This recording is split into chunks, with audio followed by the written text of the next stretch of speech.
जो राजा नीच लोगों से घिरा हो, उसकी सेवा में सज्जन व्यक्ति को कभी नहीं जाना चाहिए।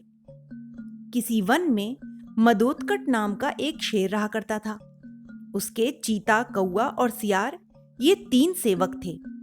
एक दिन उन्होंने अपने साथियों से बिछड़ा एक ऊंट जंगल में भटकते हुए देखा।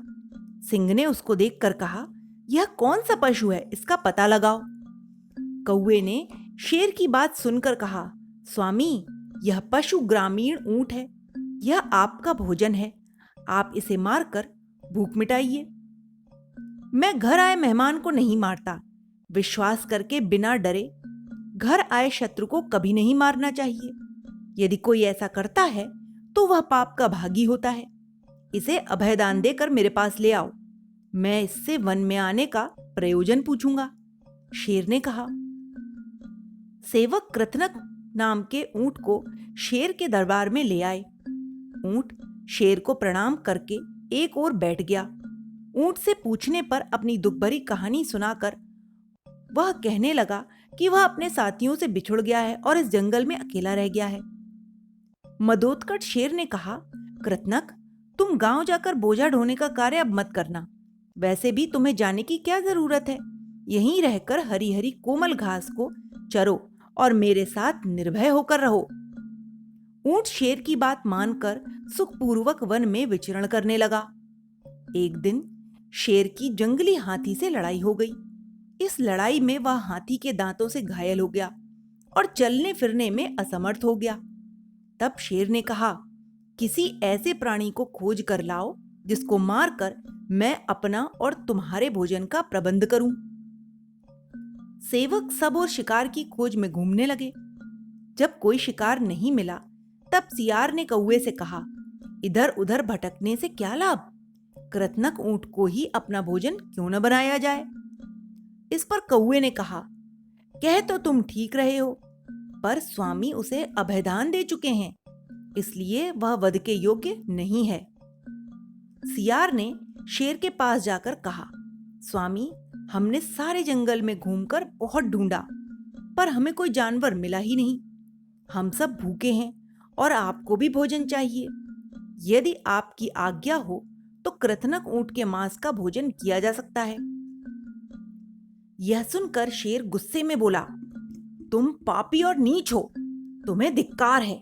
जिसे अभयदान दिया है उसे ही मार डालूं। यह कहां का न्याय है।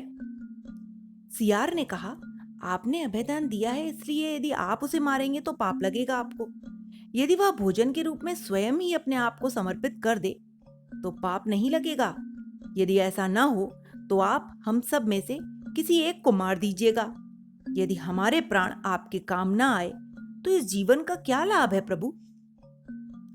सियार की बात सुनकर शेर राजी हो गया। उधर सियार ने अपने साथियों से जाकर कहा, हमारे स्वामी की दशा चिंताजनक है। अगर वह मर गए तो हमारी रक्षा करने वाला कोई नहीं बचेगा। अतः हमको स्वामी की भूख मिटाने के लिए स्वयं को समर्पित कर देना चाहिए। सभी एकमत होकर शेर के पास गए। शेर ने पूछा, कोई शिकार मिला। तब कौवा बोला, स्वामी, बहुत खोजा पर कोई नहीं मिला, इसीलिए मैं स्वयं को समर्पित करता हूं।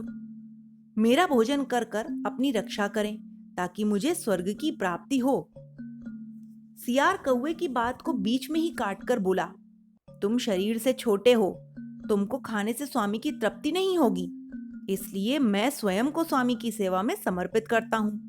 तुम्हारा मांस खाने से स्वामी को पाप लगेगा, पीछे हटो। तुमने इतना कहकर अपना कर्तव्य पूरा कर लिया है। यह सुनकर चीता बोला, तुम भी छोटे हो और फिर तुम्हारे नाखून हथियार की तरह हैं। तुम स्वामी के खाने योग्य नहीं हो। तुम भी पीछे हटो। मैं स्वयं को स्वामी की सेवा में समर्पित करता हूं। इन्हें छोड़िए, आप मेरा भोजन करके पुण्य के भागी बने। सबकी बातें सुनकर कृतनक ऊंट ने सोचा, सभी ने स्वयं को विनम्रता के साथ समर्पित कर दिया, लेकिन स्वामी ने किसी का भी वध नहीं किया, अतः मुझे भी निवेदन करना चाहिए। उसने यह सोचकर चीते को पीछे हटाकर कहा, स्वामी, ये सभी आपके भोजन के योग्य नहीं हैं, इसलिए मेरा भोजन करके अपनी रक्षा कीजिए इससे मेरे लोक परलोक सुधर जाएंगे। उसके ऐसा कहते ही सिंह के इशारे पर सियार और चीते ने कृतनक पर आक्रमण करके उसे मार डाला और फिर सभी ने मिलकर उसके मांस से अपनी भूख शांत की। संजीवक कथा सुनाकर दमनक से बोला, इसीलिए मैं कहता हूं कि किसी के छल कपट से भरे वचन सुनकर उस पर विश्वास नहीं करना चाहिए। राजा के अनुचर जिसे मरवाना चाहें उसे किसी न किसी उपाय से मरवा ही देते हैं। किसी नीच ने मेरे विरुद्ध राजा पिंगलक को भड़का दिया है। मैं मित्र के नाते तुमसे पूछता हूं कि ऐसे में मुझे क्या करना चाहिए। तब दमनक बोला, मैं तो समझता हूं कि ऐसे स्वामी की सेवा से कोई लाभ नहीं, अतः आप किसी दूसरे देश में चले जाओ। दूर जाने से भी कोई लाभ नहीं है। बड़ों से शत्रुता करके कोई शांति से नहीं रह सकता, अतः युद्ध के अलावा और कोई श्रेष्ठ मार्ग मेरे लिए नहीं है। संजीवक की बात सुनकर दमनक ने सोचा कि यह दुष्ट तो युद्ध के लिए तत्पर जान पड़ता है। यदि इसने पैने सींगों से स्वामी पर प्रहार किया तो महाअनर्थ हो जाएगा, अतः मैं इसे समझाकर अन्यत्र भेज देता हूं। उसने कहा, मित्र, आप ठीक कहते हैं, परंतु स्वामी और सेवक के मध्य युद्ध होना उचित नहीं है।